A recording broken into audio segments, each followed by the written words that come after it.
Pidamos al Señor sabiduría. Santiago 1:5 dice, si a alguno de ustedes le falta sabiduría, pídasela al Señor, y Él la dará abundantemente y sin reproche. Él nos la dará a cada uno si se la pedimos. Hemos leído en el primer libro de Reyes, en el capítulo 3, cómo Salomón le pidió sabiduría a Dios. Dios se le manifestó a través de un sueño y le preguntó, ¿qué quieres que te dé? Y Salomón pide algo muy importante para ti y para mí en esta vida y le pide, dame sabiduría, Señor. Tu pueblo es numeroso, yo soy joven. Y él quería tener un gobierno íntegro y quería distinguir entre el bien y el mal y hacer justicia, actuar correctamente delante del Señor. Y él le pidió esa sabiduría. Y a Dios, dice la palabra, le agradó tanto que le haya pedido esto, porque fue humilde, reconoció su incapacidad y quería depender del Señor. Además, no pidió riquezas ni tampoco gobernar o triunfar sobre sus enemigos, sino que realmente lo que quería es actuar con justicia y entonces poder discernir también entre el bien y el mal y gobernar correctamente, por lo tanto, a su pueblo santo del Señor. Y eso le agradó a Dios y dice la Biblia que Él le concedió esa sabiduría y no hubo otro rey igual con la sabiduría que Dios le dio a Salomón. Además de esto, Dios, de concederle la sabiduría que él necesitaba y le solicita, le da riquezas, le dio honor, le dio estabilidad, le dio paz en su reinado. Fue consolidando ese reinado y Dios lo ayudó. Bendito sea el nombre del Señor. Así que pidamos al Señor y anhelemos esa habilidad para vivir esta vida de acuerdo a la palabra del Señor, a los principios de Dios, a los estatutos de Dios. No solo obtener conocimiento, información, sino saber cómo aplicar, cómo actuar, en qué momento hablar, en qué momento callar, cómo el Señor trae paz, cómo el Señor nos puede conducir con sabiduría cada paso, cada decisión que demos, cada acción que hagamos. Aparte de hacerla con amor, hay que hacerla muy sabiamente y Dios nos puede conceder. Si nosotros le clamamos de todo corazón y le anhelamos a Él, Él se puede manifestar en nuestras vidas, su Espíritu Santo nos va a ayudar. Bienvenidos a un espacio nuevamente de lectura bíblica. La gloria sea al Señor. Les saluda a su hermana Elsie de Mendoza. Reciban saludos de mi esposo, el pastor José Franco Mendoza López. Y para la gloria del Señor, para mí es una alegría, un privilegio, realmente es un honor poder compartir la lectura bíblica día con día. Es un propósito que el Señor nos puso desde que empezamos este año y tenemos como finalidad leer la Biblia en un año, pero no solo leer por leer, tener información. Le rogamos que sea el Espíritu Santo enseñándonos y revelándonos, dando esa revelación de la palabra para darle gloria al Señor, para compartirla también con las personas que no conocen de Dios y con nuestros hermanos en la fe, que podamos crecer juntos en la gracia de Dios. Así que vamos a orar para ponernos siempre en las preciosas y poderosas manos de nuestro Dios. Amado Padre Celestial, en el nombre poderoso de Jesucristo de Nazaret, nuestro Señor y Salvador, te damos gracias, Señor, por tu palabra, por tu presencia, por tu Espíritu Santo. Muchas gracias por la vida, por el aire. Gracias, Señor, por un momento más que nos permites, bendito Padre, de leer tu palabra, Señor, de poder, Dios mío, Señor amado, compartir a través de las redes sociales el mensaje de salvación, de esperanza, de restauración que hay en ti, Señor. Tu palabra es poder. Señor, tu palabra, Dios mío, Señor amado, nos bendice, nos trae vida, nos restaura, Señor, nos alimenta, nos sustenta, nos forma, Señor, nos corrige de ser necesario, Señor, hazlo, Padre. Ayúdanos, Señor, y en esta hora te suplicamos, como te pidió Salomón, Padre Santo, sabiduría, Señor. Sabiduría, Padre Santo, para conducirnos en esta tierra, amado Dios. Bendito Rey, Señor amado, cumpliendo, Señor, tus principios, tu palabra, respetando, Dios mío, oh Señor amado, tus estatutos, tus mandamientos, Señor, amado Padre, que podamos, Dios mío, dar gloria a tu nombre con todo lo que hagamos, con todo lo que digamos. Señor, ayúdanos, Padre, sin ti no podemos, Señor, pero contigo somos más que vencedores, y que esta palabra fluya y llegue, Señor amado, como el agua viva, Señor, a los corazones que hay necesidad, Señor. Toca las vidas, transforma, Señor amado, liberta, rompe las cadenas, salva las almas, Señor. Ayúdanos a crecer en tu gracia, Señor, a permanecer en ti, mi Dios amado, a servirte para la gloria de tu nombre. Gracias, Padre, gracias, Hijo, gracias, Espíritu Santo. Amén. Damos gloria al Señor. Bendito Dios, hermanos, llegamos al día 154 de lectura. Vamos avanzando con la ayuda del Señor y continuamos en la lectura del primer libro de Reyes. Bendito Dios, y segunda de Corintios. Vamos a revisar qué leímos ayer, qué aprendimos, hermanos amados, de la lectura que realizamos. Hacemos un resumen, una vista un poco panorámica, con el objetivo de ir también viendo, ¿verdad? Aprendiendo con la ayuda del Espíritu Santo qué es lo que vamos leyendo, y también nos ayuda para la antesala de la lectura de este día, seguir en ese mismo hilo, ¿verdad? Y vamos a ver que en Primera de Reyes capítulo 2 vimos que relataba el testamento y muerte del rey David. Vemos que no fue fácil para David, aún en sus últimos momentos de vida. Se dieron muchos conflictos, muchas situaciones que atender, a pesar de que él ya tenía su edad avanzada, seguía siendo rey, pero ya no ejercía el gobierno de una manera activa, y Dios le dio el privilegio de que antes de partir de esta tierra, pues dejar establecido a su hijo Salomón, aún en medio de toda oposición, ¿verdad? Y vemos que cómo se consolida el trono, ¿verdad? Ya Salomón como rey. Y vemos también que este capítulo incluye algunos consejos que David le da a su hijo, realmente ya un rey anciano con mucha experiencia, siempre David temiendo al Señor y preocupándose, ¿verdad?, del futuro de Israel, de cómo estaba la situación política, y quería él aconsejar a su hijo para asegurar la estabilidad del reino, eliminar posibles amenazas también internas que habían. Entonces vemos como el último consejo de David, del versículo 1 al 4, pues antes de morir le pide a Salomón que se esfuerce, que sea varón, ¿verdad? Sea valiente y que guarde los mandamientos de Dios. Eso se lo enfatiza David al rey Salomón, porque le recuerda, y esto subrayémoslo, ¿verdad? Para nosotros también, que la obediencia es indispensable, es clave para que nosotros tengamos éxito y estabilidad en nuestra vida, que tengamos verdadera prosperidad, prosperidad espiritual. Porque lamentablemente nosotros a veces ponemos nuestra mirada solo en lo que está aquí en la tierra, nos materializamos y realmente nos desenfocamos de lo eterno, de lo que realmente va a prevalecer. Entonces le dice David a Salomón: sé obediente, para que de verdad tengas el respaldo de Dios, en otras palabras, para que de verdad tu reino sea estable, que tenga prosperidad toda la dinastía.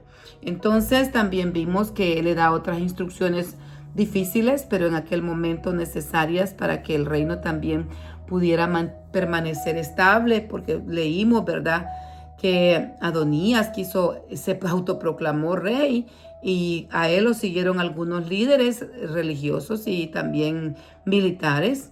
Entonces habían cuentas pendientes, y qué duro, ¿verdad?, que todavía en el hecho de muerte tenía que dar estas instrucciones a su hijo, y le da instrucciones específicamente contra Joab y contra Simei. Del versículo 5 al 9 lo pudimos leer. David le pide a Salomón que ajuste cuentas con estos dos hombres. Estos dos hombres representaban peligros políticos, peligros para el reino. Lo podían en un momento seguir ellos con sus planes, lejos de la voluntad de Dios y lejos también del apoyo hacia el nuevo rey. Entonces él le aconseja: mejor elimínalos, porque si no te van a hacer un problema más adelante. Joab, ¿por qué? Porque Joab había asesinado a dos generales sin el consentimiento de David. Imagínense, de su mismo pueblo, de su mismo equipo, él mata a dos generales. Joab mató a Abner y a Amasa en una oportunidad, y entonces estaba pendiente ese ajuste, ¿verdad? Esa deuda que él tenía pendiente. Y Simei Simei, que nos recordamos este personaje que salió al encuentro, ¿verdad? Cuando David iba huyendo de Absalón y empieza a maltratar verbalmente al rey David, a tirarle piedras y a hablarle cosas tan feas, ¿verdad? Entonces, él también pues maldijo a David durante esa huida, durante ese proceso tan difícil que él estaba escapando para evitar una guerra en Jerusalén, al ver de que su hijo Absalón estaba empecinado en eliminar a su padre, ¿verdad? David salió huyendo y en vez de encontrar apoyo, pues este personaje Simei, pues le es estorbo, le es vergüenza y en ese momento David le perdona la vida. Él acepta que era parte también de lo que estaba cosechando por el pecado que había cometido con Betsabé. Y entonces dice, no, no le hagas daño porque Jehová le ha permitido, en otras palabras, que él me insulte de esta manera y él estaba dispuesto a sufrir esa humillación. Pero David muere tras 40 años de estar gobernando y muere y es sepultado en la ciudad de David, es decir, Jerusalén. Así se le conocía en aquel entonces, la ciudad de David, la ciudad de Jerusalén, dejando a Salomón sólidamente establecido, ya con instrucciones y todo. Y entonces vemos que ya del versículo 13 al 25 vemos la ejecución de Adonías. Adonías también otro personaje, ¿verdad? Medio hermano de Salomón. Vemos de que realmente, hermano de Salomón, intenta usurpar el trono. Lo vimos que él se había autoproclamado rey en aquel momento al ver de que Salomón oficialmente era el rey, respaldado por su padre, sobre todo por Jehová. Entonces todo lo dejan solo y él se queda ahí y se va al tabernáculo y se aferra a los cuernos del altar de bronce. Y veíamos pues que los cuernos representaban poder, autoridad, y en ese momento ahí podían aferrarse clamando misericordia por sus vidas. Y ellos realmente sabían que ese era un lugar santo, que representaba un lugar donde la misericordia de Dios se manifestaba, porque ahí se ofrecían los sacrificios para los pecados, para el perdón de pecados. A él se le perdonó la vida en aquel momento, pero no le bastó ahí. Viene él y cuando ya su padre había muerto, pide para que sea su esposa nada más y nada menos que a Abisag, la sunamita, la concubina de David. Esta joven que era virgen, dice la Biblia que David no la conoció, calentaba al rey, lo sustentaba, pero él la pide por esposa. Entonces Salomón percibe esto como una traición, como un deseo otra vez de entrar al reino de otra manera, y entonces él ordena su ejecución. Qué duro, ¿verdad? A pesar de que se le había perdonado la vida, pues él continúa queriendo hacer las cosas de una mala manera. No midió, no tuvo sabiduría para actuar. Por eso es que realmente nosotros necesitamos sabiduría para actuar, ¿verdad? Para conducirnos en esta vida tan difícil y de riesgos. Entonces también vemos el otro personaje, Abiatar. Por haber apoyado a Adonías, este sacerdote Abiatar es exiliado. Es sacado porque se cumple también la profecía que venía de una antigua profecía sobre la casa de Elí. ¿Se recuerdan cuando leímos allá acerca de Samuel, acerca de cómo Elí no estorbaba a sus hijos, acerca de cómo sus hijos hacían y deshacían en el tabernáculo, hacían muchas faltas, tenían de menos las ofrendas de Jehová, realmente cometían actos imprudentes, inmorales dentro del tabernáculo, hasta el punto pues de que cuando fueron a la guerra se llevaron al arca, el arca fue robada, los hijos de Elí cayeron muertos y Elí mismo cayó desnucado de su silla, y se le había dado una palabra de parte del Señor que no iban a haber realmente varones que iban a pasar de la juventud. Realmente su simiente estaba determinada a ese sacerdocio desaparecer en un momento. Pero vemos que Abiatar había sido un descendiente de él, y en este caso pues no se condujo con rectitud y apoyó a Adonías en su autoproclamación de rey. Entonces él fue exiliado, ¿verdad? No lo mataron por el hecho de que él había peleado también, ¿verdad?, batallas y había estado también sirviendo al Señor. Pero también estaba otro personaje, y que es Moab. Y entonces vemos que Moab intenta refugiarse también en el tabernáculo, pide misericordia, pero a la vez él no obtuvo misericordia porque también uno, Dios es soberano, dos, él mismo dijo, si voy a morir aquí. Entonces dijo, bueno, si él mismo lo ha dicho, como él ha dicho, ahí se ha ejecutado y ahí sí mismo por sus crímenes, ahí quedó. Entonces Benaía asume el cargo de comandante del ejército y vemos que hasta ahí llega pues el relato de Joab. Qué lamentable, ¿verdad? Muchas batallas que libró, muchas cosas que hizo buenas, pero al final de sus días se torció. Y nosotros tenemos que pedirle al Señor terminar esta carrera en victoria, que Dios nos ayude a todos, porque muchas veces podemos empezar bien, pero solo Dios conoce nuestro final. Y lo que anhelamos es pues tener la corona de la vida, estar con Jesús en la eternidad. Y eso solo Dios nos puede ayudar. Por eso es que es bien importante mantenernos en la palabra del Señor. Dios le dijo a Josué, meditarás en este libro de día y de noche para que todo lo que hagas prospere. Entonces nosotros tenemos que prosperar, pero ¿cómo? A la luz de la palabra, que nuestra lámpara es la lumbrera a nuestro camino. Dios nos ha dejado su palabra santa. Así que vemos por último pues que del versículo 36 al 46 se habla de otro personaje que estaba pendiente, Simei, ¿verdad? Vemos que Simei es puesto bajo arresto domiciliar en Jerusalén, ya cuando Salomón fue rey, pues una de las instrucciones de David fue que estuviera pendiente de saldar cuentas con estos personajes y todavía se le da la oportunidad y él estuvo de acuerdo y dijo, bien, así sea, me parece y lo voy a cumplir. Pero de repente lo que leímos fue que uno de sus siervos escapó y él se fue detrás de él, siguiéndolo. Entonces vemos que se le olvidó el arresto domiciliar y violó la orden del Señor a través del rey, ¿verdad? Entonces, tras violar esta condición al salir de la ciudad, pues es ejecutado dejando el reino libre de oposiciones internas. Eso es lo que se buscaba, ¿verdad? Básicamente, y por último también leímos el capítulo número 3 del primer libro de Reyes. Y ahí vemos, ¿verdad?, el inicio del reinado de Salomón y se destaca su profunda humildad porque él prefirió la sabiduría sobre pedir poder terrenal u otras cosas.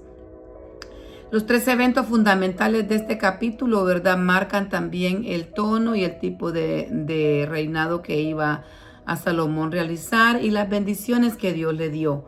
Básicamente lo primero que le pidió en un sueño en Gabaón, Dios le ofrece a Salomón que le iba a conceder lo que le pidiera, su deseo. Como quien dice, ¿qué deseas que yo te dé?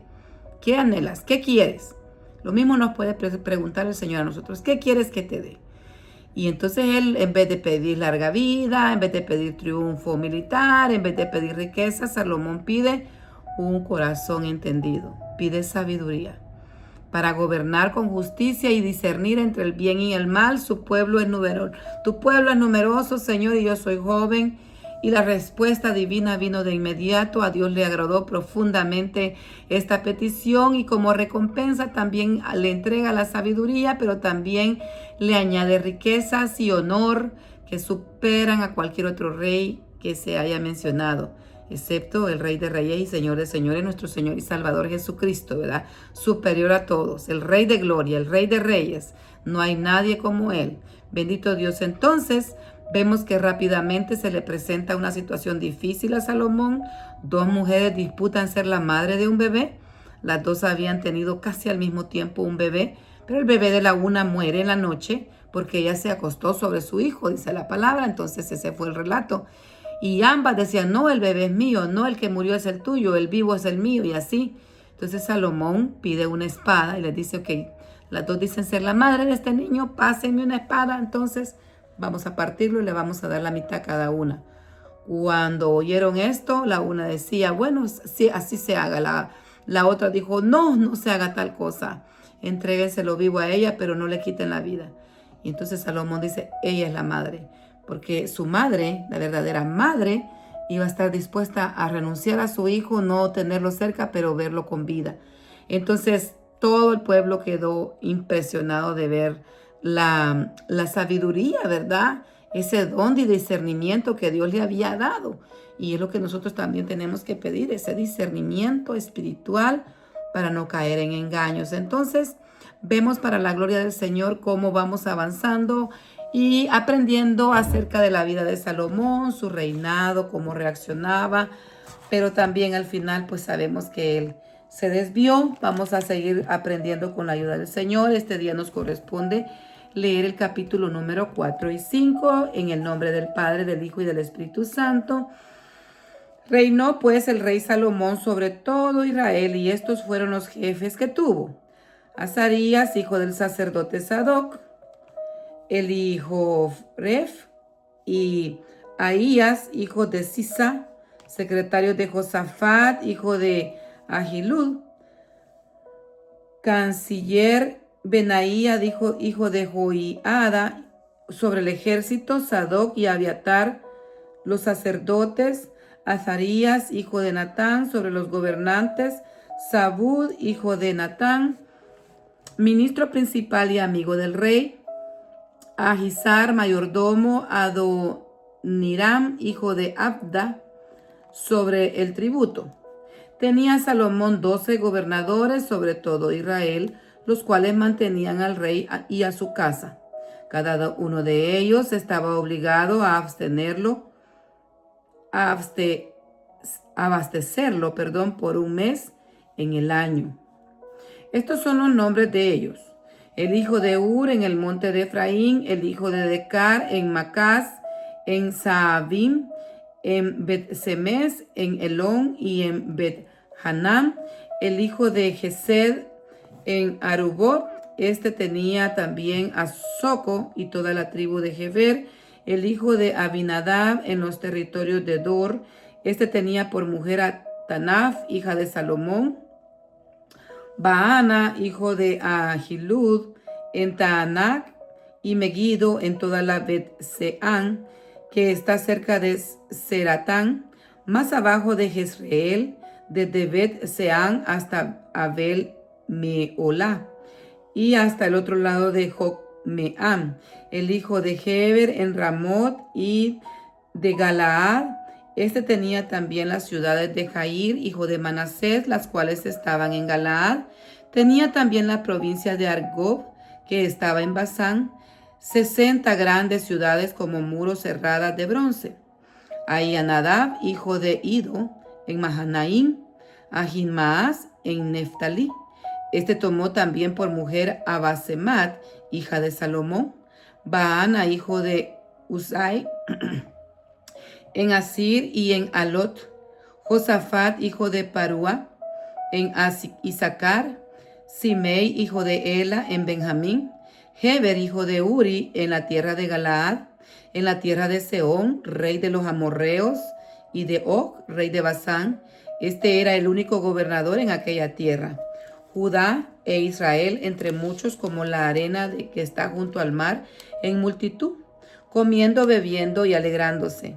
Y Salomón señoreaba sobre todos los reinos desde el Éufrates hasta la tierra de los filisteos y el límite con Egipto, y traían presentes y sirvieron a Salomón todos los días que vivió.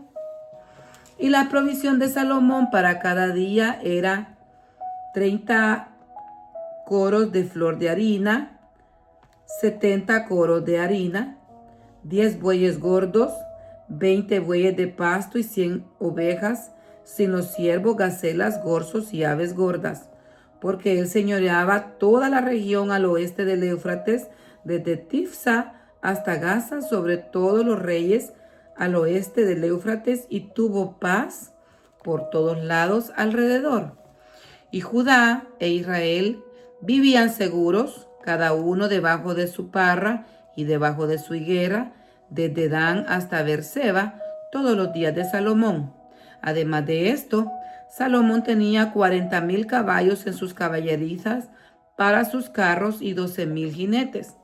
Y estos gobernadores mantenían al rey y a todos los que a la mesa del rey venían, cada uno un mes, y hacían que nada faltase.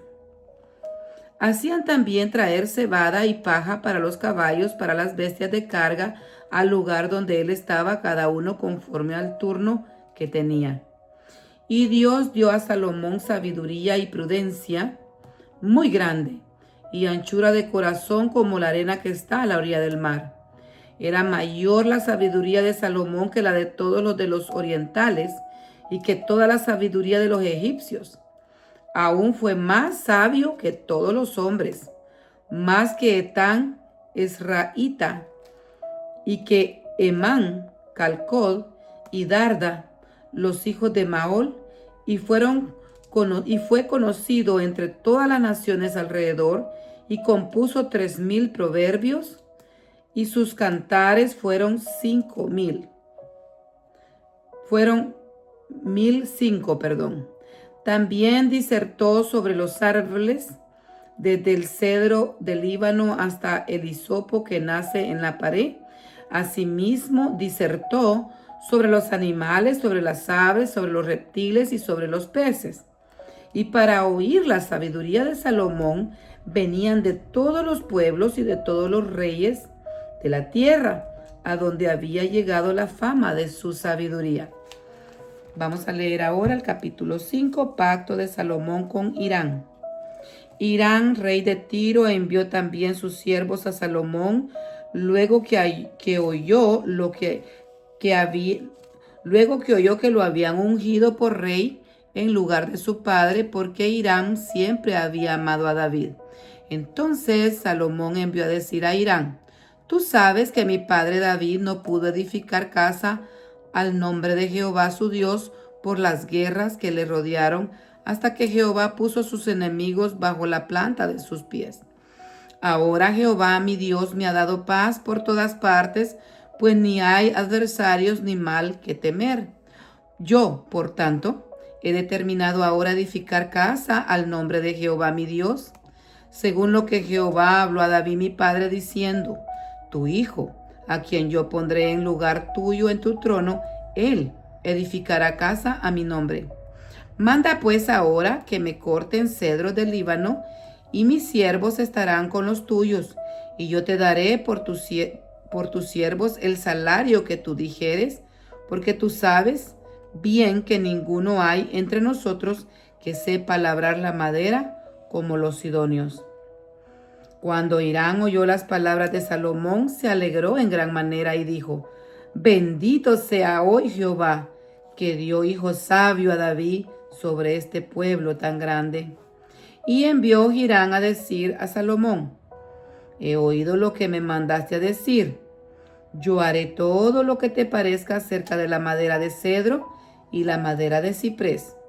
Mis siervos la levantarán desde el Líbano, la llevarán desde el Líbano al mar, y la enviaré en balsas hasta el lugar que tú me señales, y ahí se desatará, y tú la tomarás y cumplirás mi deseo al dar de comer a mi familia. Dio pues Hirán a Salomón madera de cedro y madera de ciprés, toda la que quiso. Y Salomón daba a Hirán 20,000 coros de trigo para el sustento de su familia, y 20 coros de aceite puro. Esto daba Salomón a Hirán cada año. Jehová pues dio a Salomón sabiduría, como le había dicho, y hubo paz entre Hirán y Salomón, e hicieron pacto entre ambos. El rey Salomón decretó leva en todo Israel, y la leva fue de 30,000 hombres, los cuales enviaba al Líbano de 10,000 en 10,000 cada mes por turno, viniendo así a estar un mes en el Líbano y 2 meses en sus casas. Y Adoniram estaba encargado de aquella leva. Tenía también Salomón 70,000 que llevaban las cargas, y 80,000 cortadores en el monte, sin los principales oficiales de Salomón que estaban sobre la obra, 3,300, los cuales tenían a cargo el pueblo que hacía la obra. Y mandó el rey que trajesen piedras grandes, piedras costosas para los cimientos de la casa, y piedras labradas, y los albañiles de Salomón y los de Irán y los hombres de Gebal cortaron y prepararon la madera y la cantería para labrar la casa. Gloria a Dios. Así Salomón empieza una obra maravillosa, la elaboración, la construcción del templo. Qué bendición, qué privilegio tuvo, ¿verdad? Gloria a Dios. Entonces hoy vamos a continuar con la lectura en el Nuevo Testamento y vamos a revisar previamente qué leímos en el capítulo número 3 de Segunda Carta a los Corintios. Aquí Dios nos permite ver un contraste muy importante que Dios usa siempre a Pablo para ayudarnos en los temas doctrinales. Y vemos el contraste entre el antiguo pacto, que es la ley de Moisés, con el nuevo pacto, que es la gracia en Cristo. Pablo enseña que la transformación espiritual no ocurre por reglas externas, sino por el Espíritu Santo. Es el Espíritu Santo que nos ayuda y sigue obrando en nosotros y nos hace que nosotros como creyentes vayamos reflejando la gloria de Dios cada día. Si nosotros nos sometemos, si nosotros le buscamos, si nosotros leemos su palabra, si nosotros le permitimos que Él siga obrando, Él sigue obrando, Él nos sigue transformando, nos sigue santificando, nos sigue ayudando para parecernos más a Jesús. Bendito Dios, los creyentes somos cartas vividas, cartas vivientes. Las personas en el mundo no van a leer la Biblia, pero nos van a ver a ti y a mí, amado hermano, amada hermana, así que tenemos que cuidar nuestro testimonio y que todo lo que hagamos lo hagamos para la gloria del Señor y digámosle al Señor que nos permita honrar su nombre cada día, con lo que digamos, con lo que hagamos, con lo que pensemos, incluso, bendito Dios. Así que Pablo dice, no necesito cartas escritas, recomendaciones, porque realmente las recomendaciones eran las mismas personas, las personas que habían sido transformadas en Corintios, esas personas que habían sido transformadas por la palabra, por el evangelio, era su carta escrita, eran las cartas que el Espíritu Santo le permitía tener por su gracia y su amor. Así que las personas podían ver que todo el trabajo que Pablo había realizado era efectivo porque Dios estaba con él, porque era la verdad que él predicaba, porque la palabra y la doctrina que él daba era la doctrina de Cristo, la verdadera, la que prevalece, la que transforma, y podía ver la gente que ya los corintios, los creyentes, eran totalmente diferentes a los demás. Entonces vemos que también él toca el tema de la letra versus el espíritu. Aquí se destaca una palabra que hay que, con la ayuda del Señor, entenderla, y dice que la letra mata, pero el espíritu vivifica. La letra mata, más el espíritu vivifica. ¿Por qué? Porque la ley señala el pecado y el pecado trae muerte. Bendito Dios, mientras que el Espíritu Santo nos imparte vida y transformación interior. Eso que el Señor hace adentro se va a reflejar afuera. El vaso es limpio por dentro, pero también por fuera. Si todavía hay áreas, entonces hay un proceso que todavía no ha sido concluido, porque tiene que ser una obra integral. Dice la palabra que nosotros tenemos que estar irreprensibles, alma, cuerpo y espíritu, sin defecto, sin tacha, sin algo que esté pendiente, irreprensibles para el día de la venida del Señor. Entonces el Señor sí ve el corazón, pero también le interesa el espíritu y le interesa nuestro cuerpo, aún lo que nosotros vestimos, el Señor sí le interesa. Si te están enseñando que no, estamos a medias, no es el evangelio, porque dice la palabra del Señor y lo hemos leído como Él tuvo cuidado de vestir a Adán y Eva después de que cayeron en pecado.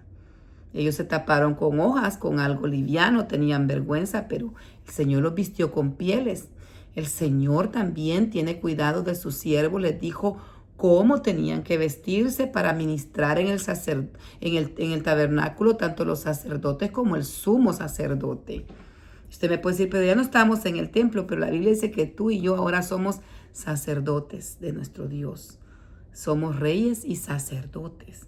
Tenemos que representar al reino de Dios, y como la Biblia nos habla mucho de las vestiduras aún cómo se les aparecían los ángeles, cómo el Señor nos habla acerca del lino fino, cómo el Señor nos habla que nos quiere sin manchas y sin arrugas, cómo el Señor nos habla de que quiere que lavemos nuestra ropa, tanto en el ámbito espiritual como también Él tiene cuidado de lo exterior.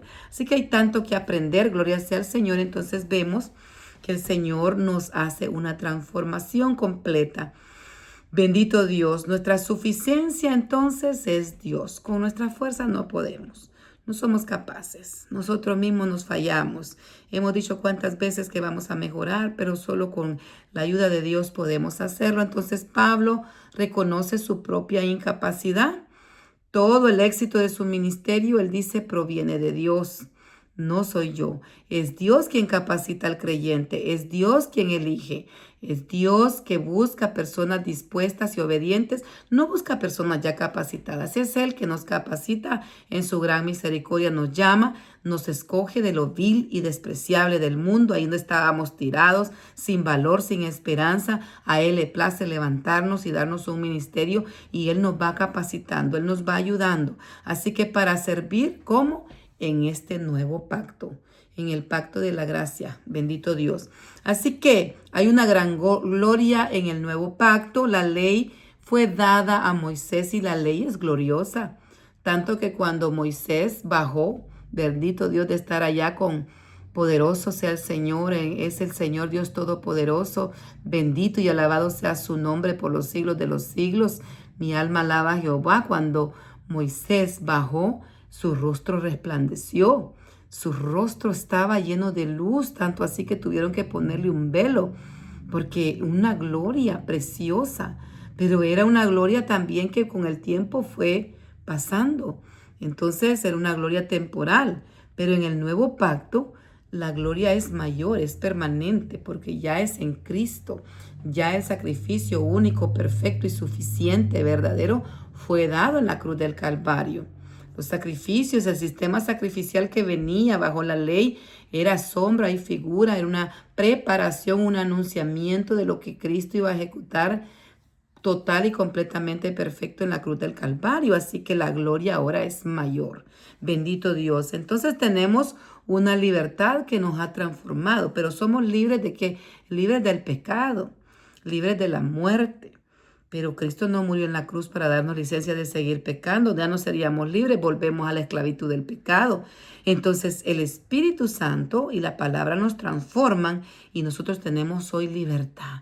Ya no estamos siendo dominados por el pecado. Pecamos, sí, fallamos, pero ya no nos deleitamos en el pecado, que es diferente. Si pecamos, si fallamos, nos sentimos con dolor, con tristeza, con compulsión. Señor, te fallé, perdóname. No quiero seguir en esa vida donde tú me sacaste. Y empieza esa batalla, esa lucha hasta que el Señor nos da la fuerza para renunciar y soportar la tentación, renunciar al pecado, ¿verdad? Gloria sea al Señor. Así que vemos que nosotros los creyentes debemos y tenemos ese privilegio y la responsabilidad de reflejar esa gloria de Dios a cara descubierta. Bendito sea el nombre de Jesús. Somos transformados progresivamente a la imagen de Cristo. Por eso es que es bien necesario que continuemos leyendo la palabra y no nos cansamos de decirlo, porque nosotros somos olvidadizos y nosotros tenemos que tener presente que día con día necesitamos leer la palabra, conocer más del Señor. Y vamos a pasar así rápidamente a leer el capítulo número 3 y dice el título del capítulo número 3 de segunda carta a los Corintios, ministros del nuevo pacto. ¿Comenzamos otra vez a recomendaros a nosotros mismos?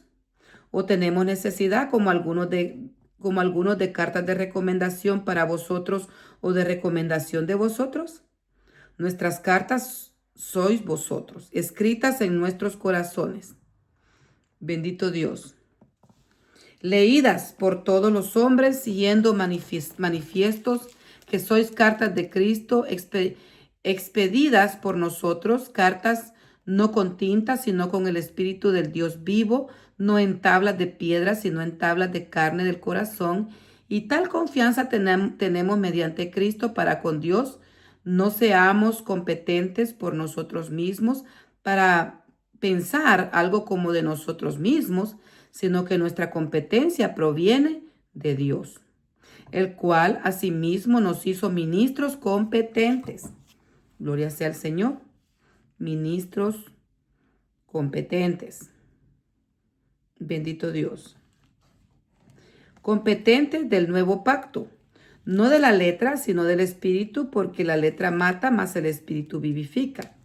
Y si el ministerio de muerte grabado con letras de piedra fue con gloria, tanto que los hijos de Israel no pudieron fijar la vista en el rostro de Moisés a causa de la gloria de su rostro, la cual había de perecer, ¿cómo no será más bien con la gloria en el ministerio del Espíritu? Porque si el ministerio de condenación fue con gloria, mucho más abundará la gloria en el ministerio de justificación. Porque aun con lo que fue glorioso, no es glorioso en este respecto en comparación con la gloria más eminente. Porque si lo que parece tuvo gloria, lo que perece tuvo gloria, mucho más glorioso será lo que permanece. Así que, teniendo tal esperanza, usamos de mucha franqueza y no como Moisés, que ponía un velo sobre su rostro para que los hijos de Israel no fijaran la vista en él, en el fin de aquello que había de ser abolido. Pero el entendimiento de ellos se embotó, porque hasta el día de hoy, cuando leen el antiguo pacto, les queda el mismo velo no descubierto, el cual por Cristo es quitado. Y aún hasta el día de hoy, cuando se lee Moisés, el velo está puesto sobre el corazón de ellos, pero cuando se conviertan al Señor, el velo se quitará, porque el Señor es el Espíritu, y donde está el Espíritu del Señor, ahí hay libertad. Por tanto, nosotros todos, mirando a cara descubierta como en un espejo la gloria del Señor, somos transformados de gloria en gloria en la misma imagen como por el Espíritu del Señor. Hasta aquí nos quedamos con la lectura del día de hoy. Que Dios les bendiga y les guarde. Esperamos y confiamos en el Señor que nos permita el día de mañana continuar con la lectura para la gloria y la honra de su nombre. Que crezcamos en la gracia, leamos juntos la Biblia, tengamos amor por su palabra, compartamos la bendición, compartamos la palabra, la semilla de esperanza, la semilla que transforma. Amén. Gloria a Dios.